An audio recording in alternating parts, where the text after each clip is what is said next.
చేయాలంటే ఇలాంటి సాహసోపేత నిర్ణయాలు తప్పవంటుంది.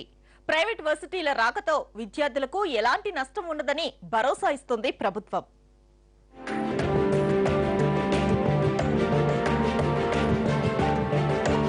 ప్రైవేటు యూనివర్సిటీలపై పెద్ద ఎత్తున దుమారం రేగుతున్న ప్రభుత్వం మాత్రం ముందుకెళ్లేందుకే సిద్ధమవుతోంది.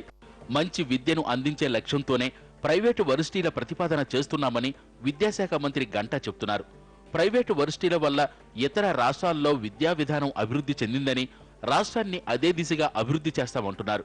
గుజరాత్, మహారాష్ట్ర, తమిళనాడు రాష్ట్రాల్లో ప్రైవేటు వర్సిటీలకు ఇస్తున్న ప్రాధాన్యతతో పాటు రాయితీలపై అధ్యయనం చేయడానికి వచ్చే నెలలో ప్రత్యేక బృందం ఆయా రాష్ట్రాలకు వెళ్తున్నట్టు గంటా చెప్పారు. గతంలో కర్ణాటక 13 ప్రైవేటు విశ్వవిద్యాలయాలను ఏర్పాటు చేసిన అంశాన్ని ప్రముఖంగా ప్రస్తావిస్తున్నారు. ఇప్పటికే మహారాష్ట్రతో పాటు తమిళనాడు రాష్ట్రాల్లో ప్రైవేటు వర్సిటీలను భారీగా ఏర్పాటు చేయడం కూడా ఏపీ ప్రభుత్వం నిర్ణయానికి కారణంగా కనిపిస్తోంది. వచ్చే ఏడాది నుంచి ఎంసెట్ లేకుండానే ఇంజనీరింగ్ నిర్వహించే ప్రతిపాదనను పెట్టిన మంత్రి గంటా తాజాగా ప్రైవేటు వర్సిటీల ఏర్పాటుపై కూడా వేగంగా అడుగులు వేస్తున్నారు. వచ్చే అసెంబ్లీ సెషన్స్లోనే బిల్లును ప్రవేశపెట్టే ఆలోచనలో ఉన్నారు. అయితే కొందరు విద్యా నిపుణులు ప్రైవేటు వర్సిటీల ఏర్పాటును సమర్థిస్తూనే ప్రభుత్వ యూనివర్సిటీలను విస్మరించడంపై చురకలంటిస్తున్నారు. ప్రైవేటు వర్సిటీలపై ప్రభుత్వ నిఘా లేకపోతే తీవ్ర పరిణామాలు ఎదుర్కోవాల్సి వస్తుందంటున్నారు.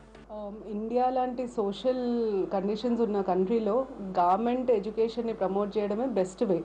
ఎందుకంటే మనం ఈక్వాలిటీ అన్నప్పుడు గవర్నమెంట్ ప్రమోట్ చేస్తేనే అది ఈక్వల్గా ఉంటుంది.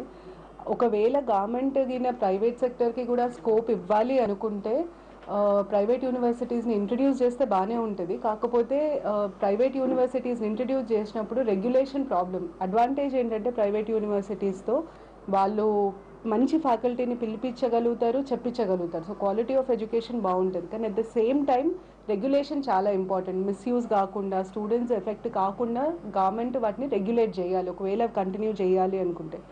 ఎవరేం చెప్పినా ప్రైవేటు యూనివర్సిటీలు తెచ్చేందుకే సర్కార్ వ్యూహాత్మకంగా పావులు కదుపుతోంది.